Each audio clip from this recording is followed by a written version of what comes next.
Good morning, students.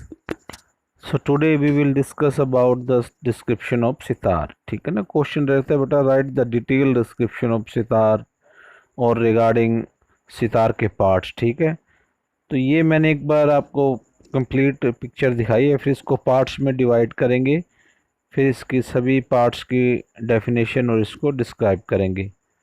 ठीक है ना बेटा, तो सबसे ऊपर खूंटियाँ हैं 2 और 3, इनको पैक्स भी बोलते हैं. देन चिकारी खूंटी है बेटा,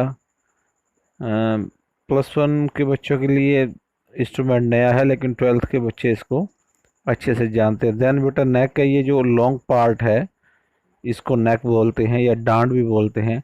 देन बेटा पर्दे हैं जहाँ से साउंड प्रोड्यूस होती है, ज्वारी है, तबली है. अब इसका जो है हम अपर पार्ट इसका डिस्कस करेंगे. देखिए सितार का जो ऊपर का हिस्सा है, सबसे पहले खूंटी है बेटा, नीचे 3 खूंटियाँ और ऊपर 2 हैं, टोटल 5 खूंटी हैं.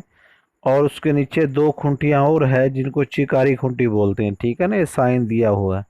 देन चिकारी खूंटी के बाद नीचे एक तुम्बा और दिया गया है छोटा, सितार के साउंड को और वाइब्रेट करने के लिए.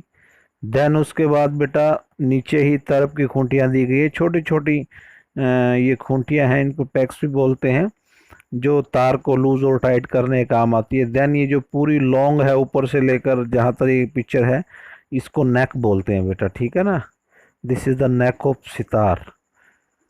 ये कोशिश करना ये पिक्चर आप बनाएं और इसके नाम लिखें. अब इसका सेकंड पार्ट जो नीचे का पार्ट है सितार का, देन सबसे पहले बेटा पर्दा या फ्रेट्स जिसे आप बोलते हैं, जो ये लाइनिंग सी बनी हुई है, ये पर्दा है, इनको फ्रेट्स बोलते हैं. तो नेक्स्ट लेक्चर में इसको प्रैक्टिकली भी मैं समझाऊंगा आपको, अभी थियोरेटिकली समझा रहा हूँ. देन बेटा ये वाइट कलर की जो ज्वारी है, 2 ज्वारी दी गई, इनको ब्रिज भी बोलते हैं. इनके ऊपर से स्ट्रिंग्स जाती हैं और ये साउंड प्रोड्यूस करने में इनका ही मेन रोल है. ठीक है ना बेटा. देन बेटा तबली है, ये पूरा जो पार्ट लकड़ी का ऊपर कवर किया हुआ है तुंबे को नीचे से, जो ऊपर का पार्ट है, इसको तबली बोलते हैं. देन इनके पास ये ट्यूनिंग बीड्स दी गई हैं. ठीक है ना, इनको थोड़ा सा ऊपर या नीचे मूव करने से या इनकी मूवमेंट होने से ट्यूनिंग में फ़र्क पड़ता है. और नीचे कद्दू है बेटा. ठीक है ना, तुम्बा जिसको बोलते हैं, बड़ा पार्ट ये कद्दू का बना होता है. ठीक है बेटा, तो इस तरह से ये 2 पार्ट्स में इसका जो है डायग्राम है बेटा. अब ये थियोरेटिकली किस तरह से लिखना है, सितार डिस्क्रिप्शन. ठीक है ना बेटा, during modern time when we hear sitar we think about only India, but sitar is a frequent instrument use today in pop music. Means ये पॉप म्यूजिक में भी यूज़ हो रहा है या वेस्टर्न म्यूजिक में भी इसको यूज़ किया जा रहा है. ठीक है ना, मतलब मॉडर्न टाइम में सितार जो है एक इंडियन इंस्ट्रूमेंट ना रहकर पॉप म्यूज़िक में, अरेबियन म्यूज़िक में, यानी मैक्सिमम म्यूज़िक में इसको यूज़ किया जा रहा है. और इस पे एक्सपेरिमेंट बहुत किए जा रहे हैं. आजकल ये जितार के नाम से, जेड है ना, जितार के नाम से एक एक्सपेरिमेंट सामने आया है जो आजकल ट्रेंड में है. देन बेटा फिर इसके टाइप्स ऑफ सितार आते हैं. 2 types of sitar are available in our India. Number 1 सादा सितार एंड नंबर 2 तरफदार सितार. इनमें बस स्ट्रिंग्स का थोड़ा सा डिफरेंस है, बाकी ये सितार इनका स्ट्रक्चर वही रहता है, इनकी स्ट्रिंग्स की जो नंबर ऑफ स्ट्रिंग्स कम ज़्यादा रहते हैं. ठीक है ना बेटा.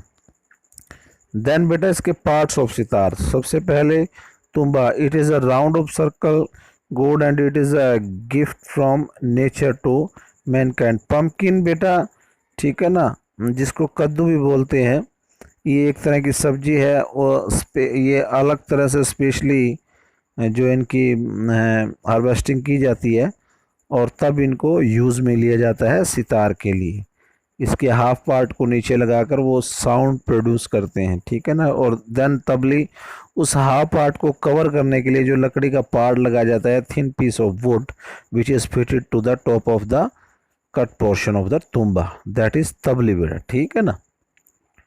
तो ये थियोरेटिकली एक बार 2 बार आप पढ़ेंगे तो आपके समझ में आ जाएगा. देन बेटा तार या स्ट्रिंग्स.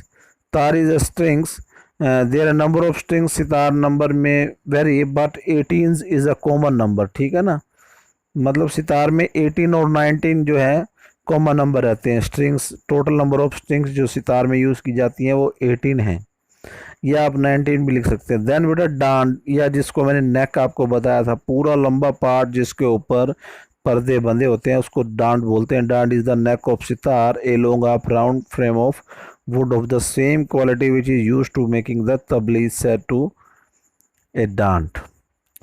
और देन बेटा पर्दे जिनके ऊपर फिंगर रखने से साउंड प्रोड्यूस होती है, लाइक सा रे गा मा पा धा नी सा, उनको पर्दे या फ्रेट बोलते हैं। ठीक है ना। तो बेटा ये इसकी मिनिमम 17 और मैक्सिमम इनकी ये 20 या 21 फ्रेट रहती हैं। देन बेटा इसका पार्ट आता है गुल्लू। जो नेक और तुम्बा का जो जोड़ है, जो जॉइंट है, उसको गुल्लू बोलते हैं। ठीक है ना। Shoulder of the instrument is called gullu. दोनों को जॉइंट करने वाला इंस्ट्रूमेंट में, कहीं भी एक वुड के इंस्ट्रूमेंट में जो जॉइंट मिलेगा उसको गुल्लू बोलते हैं बेटा। ये कुछ उर्दू और फारसी के शब्द हैं। देन बेटा खूंटी या PACS, the tuning keys of sitar called Khunti, मतलब इनको टाइट या लूज करने से सितार की प्रॉपर फ्रीक्वेंसी जो है सेट की जाती है, क्योंकि सितार जब तक ट्यून नहीं किया जाएगा, उनकी वाइब्रेशन फिक्स नहीं की जाएंगी, तो वो साउंड नहीं देगा।